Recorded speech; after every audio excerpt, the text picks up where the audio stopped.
ده الريسك كده بتاع بتاع شركة سهم مصر.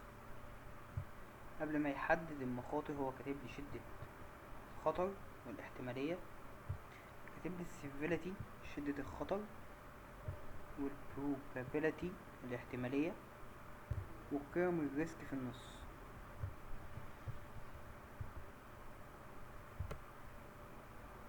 وقال لي ان قيمة الريسك لو طلعت خضرا تبقى منخفضة، ولو صفرا تبقى متوسطة، ولو حمرا تبقى عالية. اللي هي من 4 ل12 منخفضة، من 16 ل4 أو 48 متوسطة، ومن كام ديت، ومن 63 ل100 عالية. تمام كده. ايه الفرق بين estimate و evaluate؟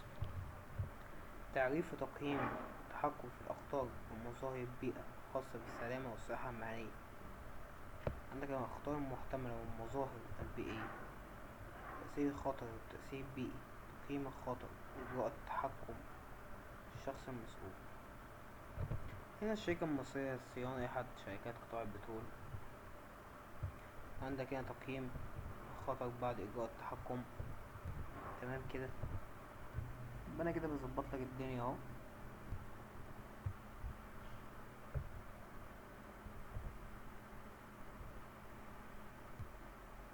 كلمة value، تمام، من evaluate ان في مرجع انا برجع له. انا بحدد الحاجة دي وفقا ان في مرجع انا برجع له وبشوف الحاجة دي موجودة فين وفي المكان ده، هتوصلني لنتيجة موجودة اصلا في مرجع.